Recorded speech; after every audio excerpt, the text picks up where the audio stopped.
అబ్బో ఇక్కడ కేజీ చీరలు కొంటే అర కేజీ చీరలు ఫ్రీ అంట. మంగళ్య షాపింగ్ మాల్ కేజీల్లో సేల్, టన్నుల్లో ఆనందం. సూపర్ స్టార్ మహేష్ బాబు 29వ మూవీ అప్డేట్ ఇవ్వాలని రాజమౌళికి లేకున్నా వచ్చేసింది. ఈసారి మాత్రం ఇది లీక్ కాదు, కేవలం షాక్ మాత్రమే. 40 రోజుల లాంగ్ లీవ్ తర్వాత టోటల్ టీం కెన్యా వెళ్లనుంది. 4వ షెడ్యూల్లో భాగంగా డైనోసార్ తో హీరో సాహసాలు అక్కడ గ్రీన్ మ్యాట్ లో అది రియల్ లొకేషన్స్ కి సింక్ చేస్తూ తీయాలనుకున్నాడు రాజమౌళి. అందుకోసం 45 రోజుల లాంగ్ షెడ్యూల్ ప్లాన్ చేశాడు. కట్ చేస్తే కెన్యా సెట్ లో బుల్లెట్లు, గ్రెనేడ్ల వర్షంతో టోటల్ టీమే షాక్ అయింది. సడన్ గా కెన్యా షెడ్యూల్ ని వాయిదా వేసుకోవడం కాదు, 45 రోజుల లాంగ్ షెడ్యూల్ ని మరో ప్లేస్ లో ప్లాన్ చేయడం కష్టంగా మారింది. ఇలాంటి టైంలో ఇప్పుడు ఏం చేయాలనేదే రాజమౌళి ముందున్న పెద్ద పరీక్ష. అందుకే ఆల్రెడీ వేస్తున్న భారీ సెట్ లో సాంగ్ షూటింగ్ కి రెడీ అవుతున్నాడు.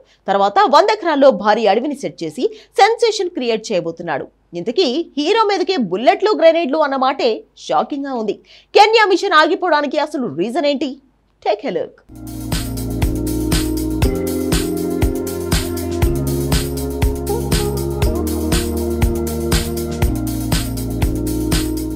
సూపర్ స్టార్ మహేష్ బాబు సెట్లో ఉన్నాడు. సడన్ గా తన మీద AK-47తో బుల్లెట్ల వర్షం కురిస్తే ఎలా ఉంటుంది?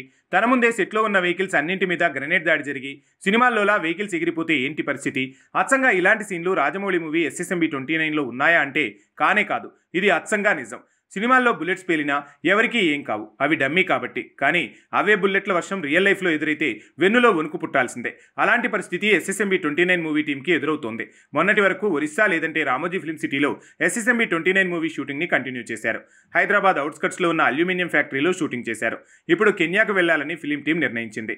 40 రోజుల లాంగ్ లీవ్ తీసుకుని ఎండాకాలం పూర్తయ్యాక 4వ షెడ్యూల్ని కెన్యాలో తీయాలనుకున్నారు. కానీ ఇప్పుడు ఆ ప్లానింగ్ మారింది. కెన్యా వాళ్ళు బతిమిలాడినా రాజమౌళి, మహేష్ టీం వెళ్లేందుకు అంటుంది. కారణం అక్కడి గ్యాంగ్స్. ఆ దేశంలో ఎప్పుడు గ్యాంగ్స్ మధ్య ఇంటర్నల్ వార్ కామన్. అంతగా అక్కడి సొసైటీలో అంతర్గత కలహాలు పెరిగాయి.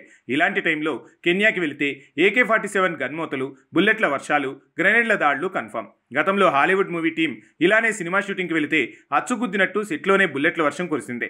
అంతా షూటింగ్లో భాగం అనుకుంటే అవన్నీ real bullets. Hollywood movie machine gun preacher కథలో హీరో చర్చ్ ఫాదర్ యుగండాలోని జనాల మీద దాడి చేసే గ్యాంగ్ని మిషన్ గన్తో ఎదుర్కొంటాడు. అది రియల్ కథ. అందుకే రియల్ లొకేషన్లో తన బయోపిక్ తీయబోతే సినిమా టీంకి రియల్ బుల్లెట్స్ ఏంటో చూడాల్సి వచ్చింది. అంతే, తట్టాబుట్టా సర్దుకుని టోటల్ టీం సినిమాను సౌత్ ఆఫ్రికాలో షూట్ చేసి కంప్లీట్ చేసిందనే వార్త 15 ఏళ్ల క్రితం ఓ సెన్సేషన్. అందుకే కెన్యాలో 45 రోజుల షెడ్యూల్ ప్లాన్ చేసుకుని షూట్ చేస్తే రాజమౌళి, మహేష్ బాబు టీంకి ఇలాంటి పరిస్థితి ఎదురయ్యే అవకాశం ఉంది. కాబట్టి కెన్యా షెడ్యూల్ క్యాన్సిల్ చేసుకుని హైదరాబాద్లో సాంగ్ షూటింగ్ కోసం వేస్తున్న సెట్లో కొత్త షెడ్యూల్ ప్లాన్ చేశారట. ఇక 100 ఎకరాల్లో ఆర్టిఫిషియల్గా అడవిని సృష్టించే పనులు మొదలయ్యాయి. సెట్ వేస్తారా, లేదంటే హాలీవుడ్ డైరెక్టర్ క్రిస్టోఫర్ నోలన్లా చెట్లని నిజంగా పెంచుతారో ఏమో, కానీ ఆ పనులు కూడా మొదలయ్యాయి. సో కెన్యాలో బుల్లెట్ పేలితే సౌండ్ ఇక్కడ రీసౌండ్ చేస్తోంది మరి.